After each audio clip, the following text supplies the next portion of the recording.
where the mind is without fear and the head is held high, where knowledge is free, where the world has not been broken up into fragments by narrow domestic walls, where words come out from the depth of truth, where tireless striving stretches its arms towards perfection, where the clear stream of reason has not lost its way into the dreary desert sand of dead habit, where the mind is led forward by thee into ever-widening thought and action, into that heaven of freedom.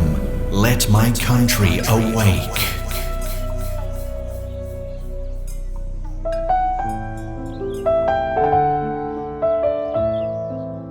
The state of Odisha has a total number of 62 tribals, and purely in terms of percentage, the indigenous tribals form 24% of the entire state's population.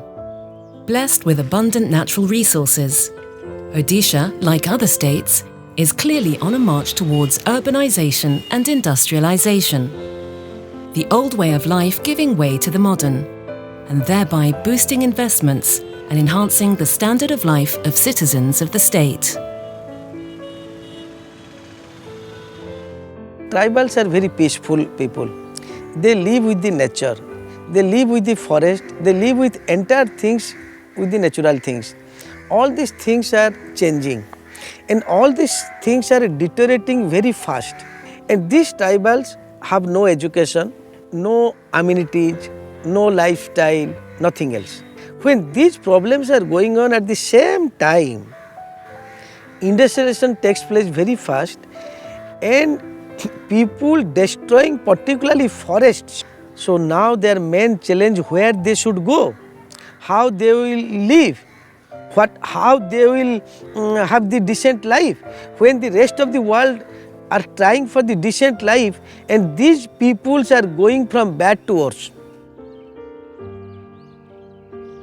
Wealth is concerned, those areas are rich, but the tribals are poor, and their major problem is education and skill development, poverty. They are not the part of the mainstream of development of the state. Because of the historical reasons, they are far behind than the coastal people. But Dr. Samanta, he brought those deprived section of the children from the poorer sections of the tribals to his institute, that Kalinga Institute of Social Sciences.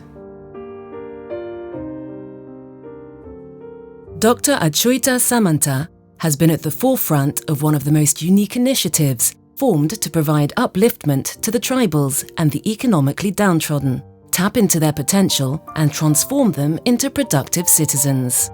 The Kalinga Institute of Social Sciences provides top-quality education for the tribals. It is a place where no expense has been spared in terms of equipment, facility and personnel. And the most amazing thing of all is that education is provided free.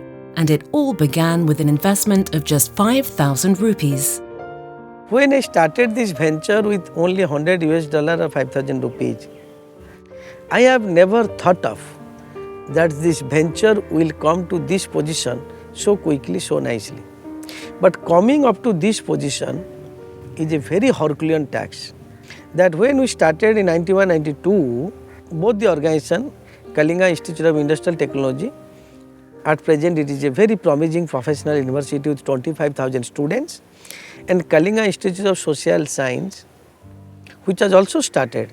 Now it has become the beauty of the entire world with 25,000 poorest of the poor indigenous children.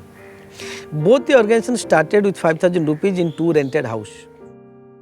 Dr. Samanta started a Kalinga Institute of Social Sciences for the tribal children with the objective of giving them free education, free accommodation, free food, and also make them employable after their education. Today, it started with 125 students only. Today, in this campus alone, there are 25,000 tribal children getting their education. They are from the poorest of the poor or from the below poverty line. Those who don't get 2 square meals a day in their homes, those who do not have 2 pairs of dress in their home. But Dr. Samanta has brought them from different parts, he scouts and brings them from different parts of the state and from the neighboring states also. Dr. Achyuta, he's a visionary and he's changed the lives of thousands of children from the most remote parts of the state. When I look back our partnership with the Kalinga Institute of Social Sciences, it was in 2010 when we started this life skills education program. And what I was very much impressed about the institute is they just did not focus on academic performance of children. These children, they are coming from the most vulnerable pockets of the state with hardly any opportunities even for their survival. So it's from those communities children are being brought and then they've been provided with education. So what Dr. Samanta is looking at is just not academic performance but a holistic approach, a 360-degree approach in which they provided opportunities for sports, creative activities within their academic life, vocational training, plus also life skills education. Kalinga Institute of Social Science business model is considered to be one of the most unique model. And to study this model, to understand this model, people from different parts of the world, from UN agencies, from the bank, from the ADB, they come to our institute to understand and to study this, how such a large institute being funded or being supported.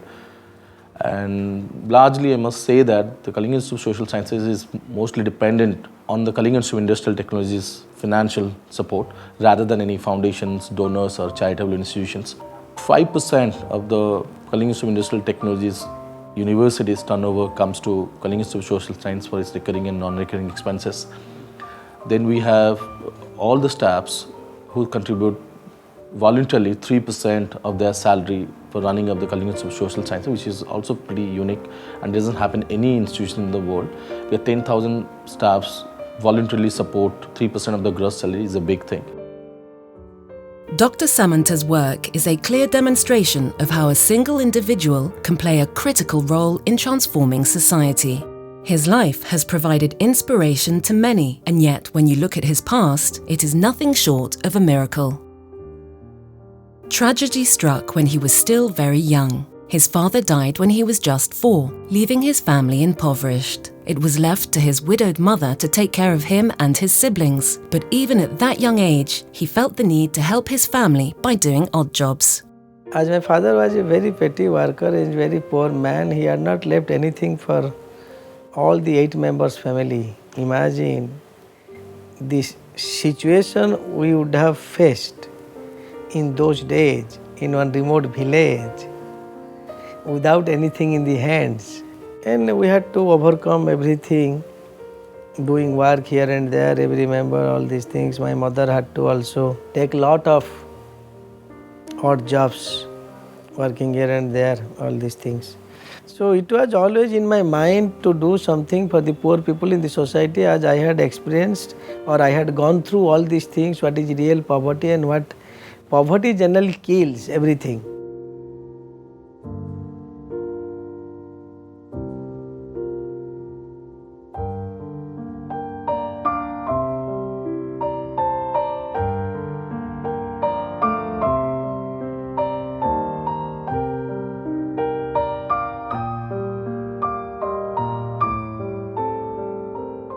So only it was in my mind to do something good to the society, and I started with a very small thing. But God is very kind to me or great to me. He has fulfilled all dreams.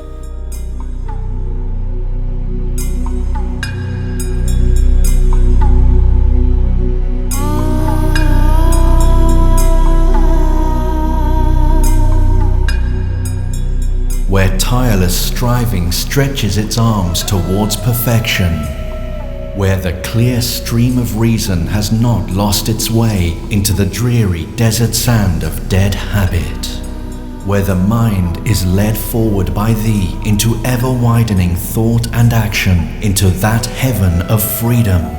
My Father, let my country awake. Dr. Samanta's life is also clear evidence of how it only takes one person to change the world. One person to make an impact. One person to give a helping hand and to emerge as an agent of change.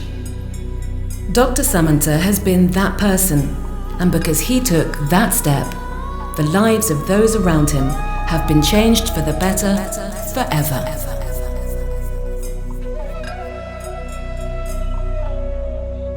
Such type of prestigious award would have been conferred on me. I am grateful to Almighty again, and I am grateful to the jury members and also the King and Prime Minister of Bahrain for considering my candidature. And this award is very prestigious, very good, because whatever awards I have got till today, it is the most prestigious and very preferred award. So definitely it will be within my heart till my death.